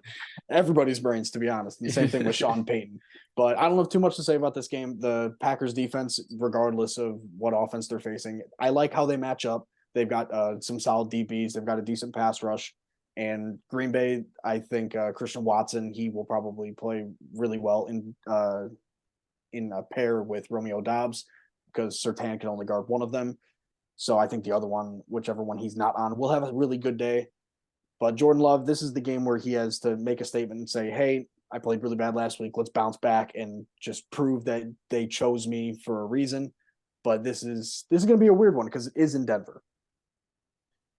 Yeah, you touched on it, Josh. Aaron Jones is expected to return to the Packers offense this week. And right now, the Broncos have the worst rushing defense in the NFL. They give up 5.6 yards per carry. So as long as LaFleur doesn't abandon the run, which we have seen him do in the past, this should be a simple path to victory for the Packers here. They're a good rushing team, and their defense has been solid so far to start this year. Russell Wilson had his worst game of the season so far last week against the Chiefs. The Packers defense is probably hoping to do a similar thing to him. It's a must-win game for the Packers. Like you said, they have to be confident. They have to win this game to stay in the wild card race, really. I think they'll be able to run the ball very well against this Broncos defense, whether it's A.J. Dillon, who hasn't looked great, but I think it'll be a lot of Aaron Jones. Yeah, as far as I know, we throw must-win around a lot, and I agree. I definitely think this is a must-win. I just think for all of these middle-tier teams that we have question marks with, the games against great teams are just as important and impactful to me as the games against really bad teams. It's not, you can go up there and get up for the big games all you want, but you got to be able to beat the bad teams by a lot of points. I think the Packers will do that. The Broncos defense did play better last week against the Chiefs offense. Chiefs offense has also been up and down so far this season. I think the Packers win this game in Denver, and Denver moves to 0-4 at home this season. Yeah, I also got Green Bay in this one. Obviously, I'm going to be rooting for Denver because fuck Green Bay and fuck any other team who's trying to impose on Chicago having picks 1 and 2. I just think Green Bay matches up really well against this Denver team, who's been very unimpressive with the acquisitions of Russell Wilson and Sean Payton in the last 2 years. So I think Green Bay wins this one. I also think Green Bay wins this one. I think they run the ball very well. I think Jordan Love might get a couple read options or something. And I think they are able to beat this Broncos team kind of easily. All right. Speaking of those Chiefs, next game here, Chargers at Chiefs. Chiefs and Chargers always play really good games. They're averaging 56.6 points per game in the last 5 matchups between these two teams. So we're in for another shootout, hopefully. But this is also the best Chiefs defense that they've had under Patrick Mahomes, in my opinion. And I think that could definitely enforce their will on a Chargers offense that loves yards and hates points. The Chiefs have lost 2 out of 3 to the Chargers in Arrowhead. So that is of note so far in the past few years. But the Chargers, like we just talked about at the open of this pod, they chargered again last week. It would be so Chargers to win this game in Arrowhead. It would be so Chargers. I mean, if there was a game that the Chargers would reverse charger, it would be this one, because Mahomes and the Chiefs offense they've looked kind of average lately. I mean, Mahomes and Kelsey, they have their moments, but as a whole, they're not the 40 points a game that we've seen over the last few years. So if there was a game that the Chargers could really just play well and perhaps steal a win that they really need to win, but they probably won't, it's this one. And given their track record in Kansas City the last few years, I know they haven't won a lot, but they've made it close a lot of the times. And a lot of that is due to Justin Herbert, because he's made some big time throws. But after seeing what he did last week, it's going to be a little hard for me to believe that they can do that in Kansas City. Really tough place to play it, no matter how you slice it. I got Kansas City in this one. Yeah, this is a game of a combined $765.5 million worth of quarterbacks. Just a lot of money. The Chiefs are 27-4 versus the AFC West since Mahomes has become the QB. And the Chargers are coming off of a very disappointing offensive performance last week, and which their defense played all right. The Chiefs defense has been very impressive so far this year against the pass, and that's really what the Chargers want to do. They've struggled to get the run game going even with Eckler in the lineup.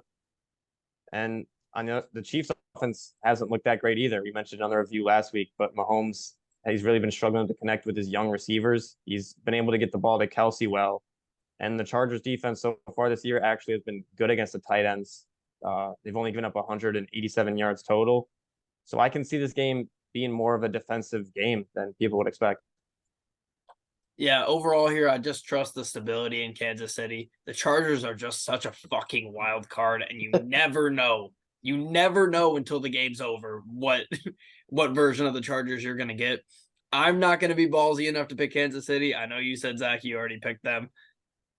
I would like to see someone take a chance on the Chargers here. It's not going to be me, but I would like to see someone take a chance on them, because they can win this game. They definitely can. They can win any game. They really could, but I just didn't see enough last week. And they're going to be going into a hostile environment that is Kansas City on short rest. 2 or 3. I mean, they played on Monday night, like we all know. They're going to be coming in on short rest, back-to-back road games. They're going not back-to-back road games. They're going from the West Coast to the Midwest. Yeah, basically, yeah. Yeah, so that's it's going to be a tough task to go into Kansas City on short rest to really win a game. And I, like you said, Josh, I trust the stability of Kansas City. They're really well coached, as they always are under Andy Reid. So I got Kansas City. The Chargers have a chance for a statement game, and they really need this game to avoid falling to 2-4. And if the industry plant fan was at the game, I think I would go Chargers, but I don't think she's going to be there. So I'm going to go with the Chiefs. I'll make a call. I'll fly her out. Yeah. I mean, how are the Chiefs still undefeated with Taylor Swift? Yeah, they've only lost the Lions. I don't think the NFL will let them lose. Even if it'll be interesting to see if they have the industry plant versus Taylor Swift, though. That'd be a good game. Oh my God. Have them in the same booth together. Yeah, that'd be that's something I'd be okay with a few cutaways a game with. Something tells me they wouldn't get along, though. I don't know. I don't know, but I'm going to go with the Chiefs. They're at home. Maybe if this game was in LA where there's slightly less Chiefs fans, I could go with the Chargers, but I got the Chiefs winning it. All right. We've had a lot of bad primetime games, boys. This is a good one. I don't This think is we're a good getting one. one on Sunday night. Sunday night, Dolphins at Eagles. This should be a phenomenal game. We also said that about Cowboys Niners. This game could go the same way. We don't know. Eagles defense as a whole on the back end has not been amazing. They had a confidence losing loss last week to Zach Wilson and the mighty Jets. The Dolphins offense just moves up and down the field at will. We could sit here and talk about the Dolphins offense all pod long for an hour and a half. They are just smooth, so fast, and there's really just nothing you can do. Although I do not agree with Amon-Ra and Waddle being at the same level. Waddle as a wide receiver too is ridiculous. This Dolphins offense has just speed for days. It doesn't matter who they have at running back. McDaniel is a great coach, and I just can't speak highly enough of this Dolphins team. The Eagles are great, but it's hard to look at what they did last year, all year, and then through 6 weeks, it's hard to say they didn't regress because I feel like they did. Yeah, even at 5-1.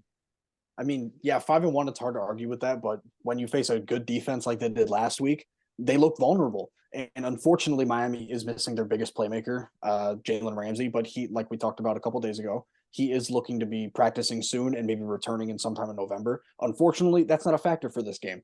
So if Philly wants to win this one, they're going to have to keep pace with Miami because Miami's going to probably put up 27, 28, 30 points probably. So Philly, they haven't been the best at scoring this year, but they have the capabilities to do so. We just haven't seen it week in and week out like we did last year. So I think this has the makings to be a really, really, really high scoring game, but we really don't know until we see what type of Eagles offense we see, especially after that unfortunate loss last week. Yeah, this is the Ace Ventura game. And I saw an interesting thing, a statement, I guess, I don't know, earlier on Twitter. Both of these teams, ironically, they both drafted their franchise QB in 2020. They both used a top 10 pick on a receiver in 2021. They both made a huge trade for a receiver in 2022, and they're now both tied for the best record in the NFL in 2023. So kind of interesting. The Eagles today signed Julio Jones. I think they only signed him to their practice squad, but if the Eagles were to win a Super Bowl, it'd be very cool to see him getting a chance to play in another one and get a ring. It's just a very exciting game. Both teams have Super Bowl aspirations. And one of the big differences in this game is that the Eagles are very banged up. There's no injury report yet, but the right side of their O-line, they could be down both of them with Lane Johnson possibly out and Cam Jurgens still on injured reserve. And then on the defensive side of the ball, they're even more banged up. Almost every defensive back, I think, except for Terrell Edmonds, is dealing with some sort of injury. Jalen Carter's hurt. And the Dolphins are averaging 316.8 passing yards per game, which is first place in the NFL by like over 40 yards. So as long as the Dolphins O-line can give Tua enough time, they should be able to move the ball against this defense. And it'll most likely will be a high scoring game, but with all the injuries in that Eagles secondary, it's hard to know how they'll keep up. Yeah, I'm not positive if I'm remembering this right. I know Lane Johnson went down early in the game. I think he was the one to track down the Jets DB on that pick late in the game. So maybe he'll be healthy. I could be remembering that wrong, but I'm pretty sure I remember being like, damn, he was hurt a little bit ago, and now he's sprinting down the field. But regardless, like you mentioned, the Eagles have a ton of injuries. Julio Jones is on the practice squad for now. He'll be up on the team, I bet, next week. That is just going to be cool to see. Julio's one of my favorite receivers of all time, and I'm happy that he's back in the league. The Dolphins defense isn't amazing, but this has been an Eagles offense that hasn't been perfect either. And honestly, as a whole, you look at the Eagles, you say they have a good offense, you say they have a good defense, but if you watch every single Eagles game snap for snap, they have honestly been pretty underwhelming on both ends as a whole. The thing is, they haven't had an underwhelming game on both ends together. And I don't want to say they had a bad game on defense last game, but they're playing the Jets. It's hard to have a bad game on defense against the Jets. But at the end of the day, the Eagles are coming off a bad loss. They should be mad, but I don't know if that matters. I think the Dolphins go into Philly on Sunday night, and I think they come out with a W. I'm on the same page as you. I think the injury, like you guys both mentioned, I think the injuries to Philly, especially Darius Slay, I personally don't know if he's going to be playing or not. And losing Darius Slay against a receiving room that includes Jalen Waddle and Tyreek Hill, that's certainly not going to help you. So I got Miami as well. I think they're just going to score a billion points in Philly. They're just too inconsistent on offense to really predict which Philly we're going to see this weekend. So I got Miami. Yep, I got Miami as well. It's always hard to bet against the highest scoring team in the NFL. And I'm trying to look it up real quick. Is there an NLCS game? Well, I guess I don't even know if it's going to make it there in Philadelphia on Sunday, but a lot of the city, they're definitely pumped up right now, having a great football team, and they're 2-3-2, right? dominating. What? It's 2-3-2, right? Oh, I don't know. I thought I think it's 2-3-2. it might be. So I would assume even if they do, if the Diamondbacks start scoring a few runs, I don't think it could be in Philly. That would be electric though. Yeah, I don't even think it might not get to 5 games, but that'd probably be a detriment actually to the Eagles. That's what I was trying to get to. Yeah. That makes sense. That definitely makes sense. Yeah, but the Dolphins, I think their offensive firepower might just be too much for the banged up secondary to really handle. Tua still has to be on his stuff though, and really get the ball to his weapons. I think the Dolphins win this one. Okay, moving on to the last game we got here then, Monday Night Football, 49ers at Vikings. The 49ers will come out pretty mad after a bad loss. I would assume that Shanahan will have them riled up. Whether Debo or CMC are playing or not, I assume they both won't play. I would say maybe it's a hot take. Debo is probably more important to San Francisco in the short run because I think you can plug about just any running back into this system and they're going to play well. Their run game is CMC is amazing and he does so many good things for this team, but their run game is a scheme and that scheme's going to work with just about anybody you put in there. We've seen that from Kyle Shanahan and the Niners over the past few years. I wouldn't be shocked to see Kirk Cousins get blown out in primetime again. Kirk is 2-10 on Monday Night Football. Do we know who those 2 wins are? Kyle Shanahan? Both in Chicago. Both in Chicago. Yeah, I actually knew that. Yeah. I knew that. Both one in Chicago. Was, I remember one was, I think it was Trubisky's debut, I think. No. They were both recent, I think. No, 2017 was Christian Ponder. That was the Minneapolis Miracle to Stephon Diggs. Well, that wasn't Christian Ponder at quarterback. That was Case Keenum. Yeah, Case Keenum. Oh, Case Keenum. Wrong number. Ponder 7. Was a long time ago. Right. I saw number 7 in my head, I think, and I freaked out. But yeah, both those losses were in Chicago. I could see him making it, or both those wins were in Chicago, and he's not playing Chicago today. Yeah, I mean, I'm sure he would love to play Chicago again, but I doubt it's going to happen until they play each other next. But either way, I don't really see this game as much of a competition for San Francisco, regardless if they have CMC or Debo. I think Brock Purdy's going to bounce back against a much weaker defense. And Shanahan, I think he's going to actually know how to prepare for a blitzing team, unlike Eberflus and Luke Getsy. So I think they're going to be able to actually block the proper number of players. The receivers are going to know how to run hot routes. And I think Purdy, he's a good quarterback in the short game. That's a big staple of the Shanahan offense, being able to go quick whenever a team sends a lot of pressure at you.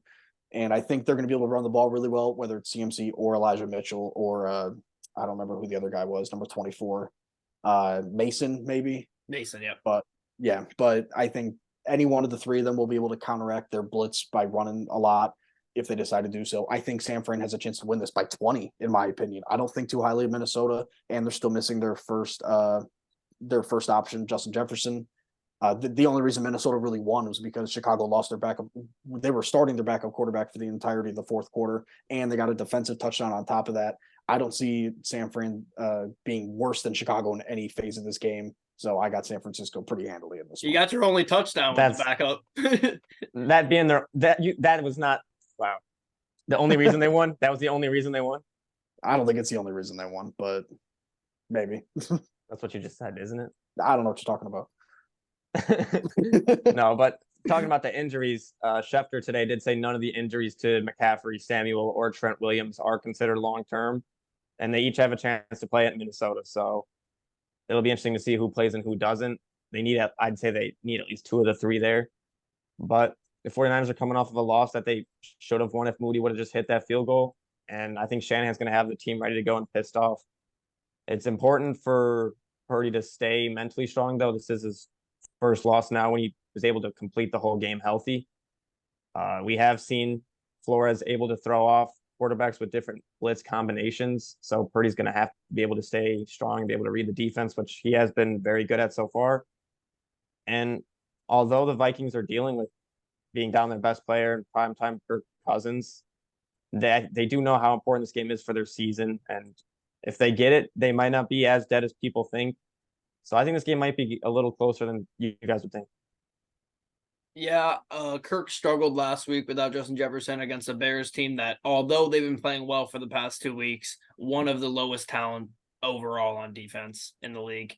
And then you look at the 49ers, and there's no debate that there's no team that's more talented on defense than the 49ers, unless you want to say the Eagles, but I have my concerns there as well. So with that being said, I don't see a way how Kirk puts up enough points to win this game. I got the Niners, of course. You said, Mike, that you think they need 2 of the 3. I don't think they need any of the 3. I think they win this game no matter who plays. Yeah, I completely agree with you. I got San Francisco by, I think, multiple touchdowns. The only way Kirk and the Vikings really make this close or interesting is if Jordan Addison really becomes Jefferson 2.0 and he just starts carving up that defense and Kirk just gets hot early and is able to just keep pace with a high-powered San Francisco offense. But I don't really see that happening, especially in prime time. So unfortunately, Big Kirko, I am out on you on this one. Yeah, we've seen multiple times where the Vikings are just able to stay in games that they shouldn't be. Earlier in the season, they were able to stay in the Eagles game. They weren't really close, but they were in it. But with that being said, the 49ers, I still think they're the best team in football, and I don't think the Vikings offense has enough to score on them.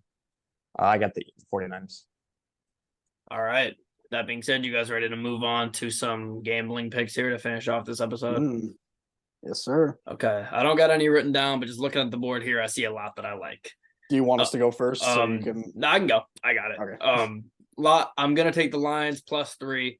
I'm not gonna make my picks Lions +3 and Lions money line, but just know I'm taking Lions money line too. And then Browns -2.5.